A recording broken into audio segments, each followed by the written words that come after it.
Hello everyone, my name is Craig. Welcome back to You Got Nerfed, and this is a video review of the Nerf End Series Strike Back. A pump action blaster with an internal magazine of about 8 shots. That's a shotgun style blaster. Let's get into the review. Before we start here, I'd like to just mention out on this one. I'm going to try to do my best with this review, but I'm not in the greatest place mentally on this right now. I've been going through a bit of a depression cycle recently with it, but I'm going to try to get through this review. As that one, I didn't get much sleep the last few days, but I'm going to go ahead and try to get through this review regardless of that. So, starting out with the blaster overview, starting up front, there's no end strike barrel leg. Get out to the top, there's basically nothing worth note up here, except for there's a small tactical rail up here. That's the only tactical rail up here. Dig that they have the tactics, but you have all of this space on the blaster. Probably could have used more. Getting to the sides here, this is dart storage, which is located on left and right hand side. They can hold 3 shots each. My opinion still stand on dart storage on blasters. I don't ever recommend that you use it. It can damage darts and stuff, and it's just not that great. Quality of this isn't the greatest, really, either. Okay, all the way down to here to the stock. Stock is a bit miniature, but it functions okay for me with it. But they probably could have afforded to make this a little bit bigger, I think. And there, in with the stock, both sides is another place for 3 more darts each on each side, so another total of 6 darts. Yeah, this thing has hella dart storage with it. It probably has more dart storage than it has ammo capacity, which is okay. Get around to the bottom to the grip. The grip is an angle grip, unlike a vertical pistol grip. I kind of like this grip. It's comfortable. It works really well proportioned. I have very small hands. It works well for me with that one. Not really too much to complain about that one. A person with a larger hand may find this comfortable as well. Well, as far as slanted grips and stuff, that's personal preference, but this is a shotgun style blaster. They're not going to have it upright for that. Getting down to the trigger system, trigger pull is very smooth with it and in line with other N-Series blasters. N-Series blasters, the blaster does not have slam fire. And then get it right down to the bottom is the priming handle or the pump handle. This is pump action and spring powered. To prime back, you do that, and you push forward. And if you notice, because this is called the strike back, this piece of plastic basically strikes back, right? You can even have this cool little feature where on this little plastic, where you pull this back, which unfortunately once this piece of plastic is pulled back, you're not able to actually prime back the blaster, so you have to pull the trigger to be able to do that. I don't really get that concept of it, but it's cool-ish, like a fake recoil type of system, but I just don't understand it. I don't think that it's really necessary for the blaster, but whatevs on that one. Also located on the left side, but not present on the right hand side, is an unjamming or reset button. Once you prime back the blaster, you're not able to prime it again.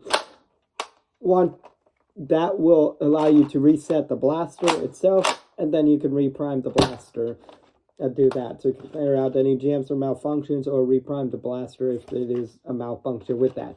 The internal magazine, how you load the blaster, is up top here. The capacity of this blaster is 8 shots.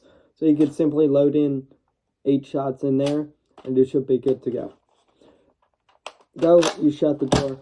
I'm sorry, the capacity is 6 shots, not 8. My apologies. It is 6 shots, not 8 shots.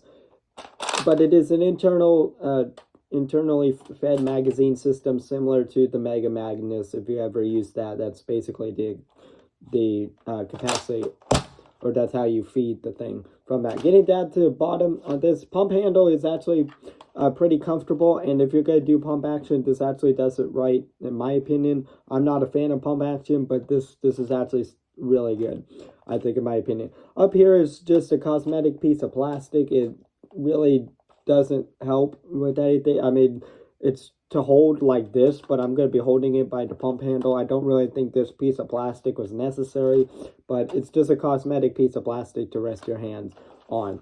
I like the weight balance and form factor of this blaster on this. Let's see how it performs out on the range.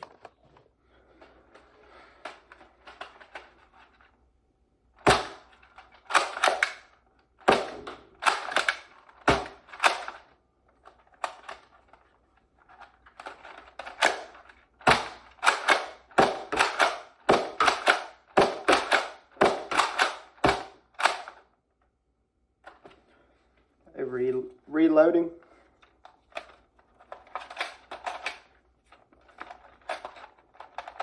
Oh God.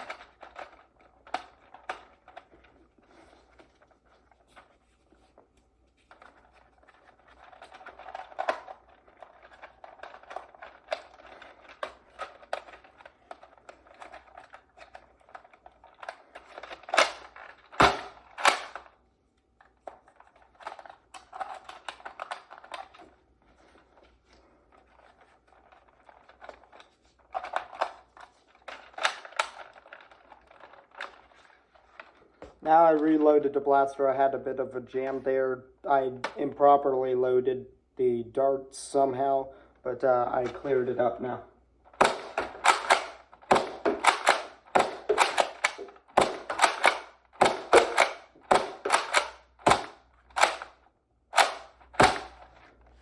Firing analysis and conclusion of the End Series Strike Back.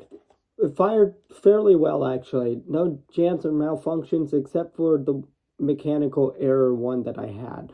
I've not said that is the blaster itself. That is mechanical error. I'm not used to like putting stuff into the feeding lips like that, and I put the dart in too far back, and it wouldn't fire. That was the jam that I had in there. That was completely mechanical error on my part.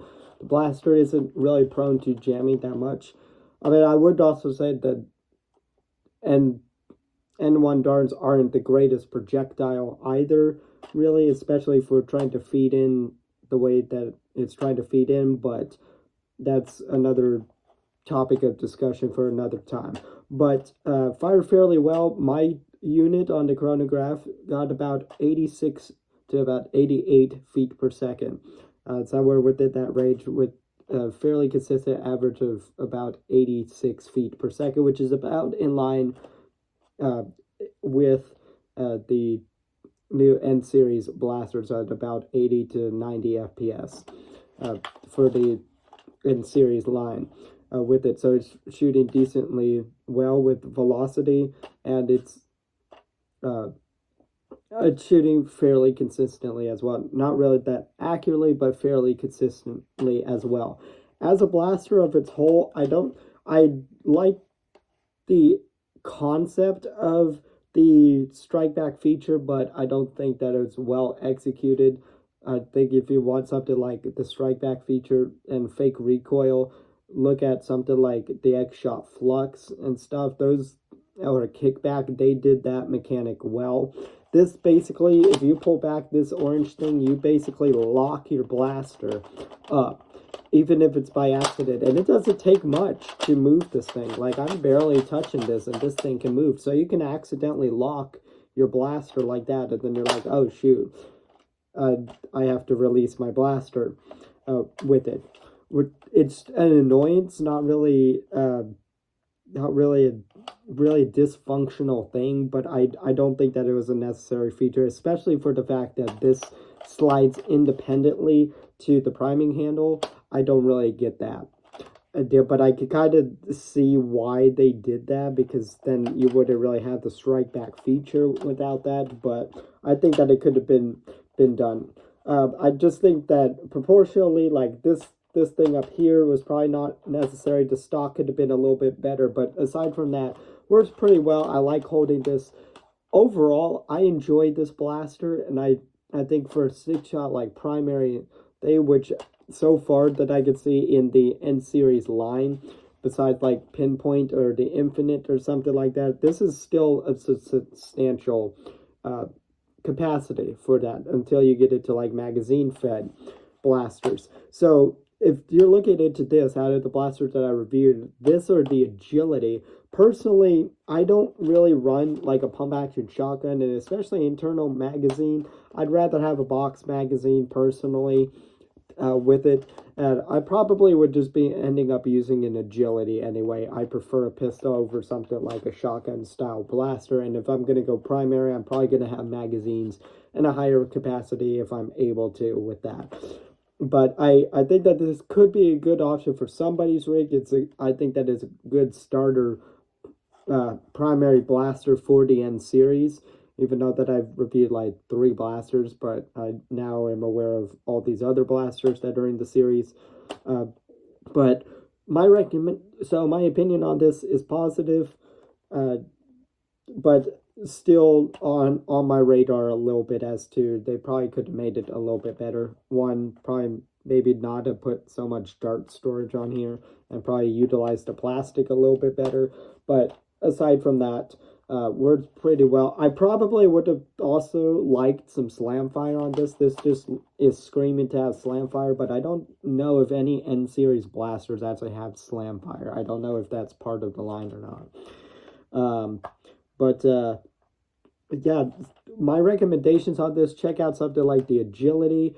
That's a smaller sidearm type blaster. If you're looking for a primary and a spring primary but don't want to go box magazine for some reason, this could be an okay option for this. I probably would recommend this, but once you get a hold of like the Pinpoint or the Infinite, this thing kind of becomes obsolete, and you probably wouldn't run this. I wouldn't even really run this as a secondary. Just go get an Agility, to be honest with you. But those are my recommendations. But it's a weird niche blaster, but it's still fairly good in what it does with that. So maybe not for everybody, but for the right person, maybe it might fit your role and your loadout well if you're going to run N series. So let me know what you guys think of the Nerf Strike Back, N series Strike Back, in the comments down below, and I will see you guys in the next video.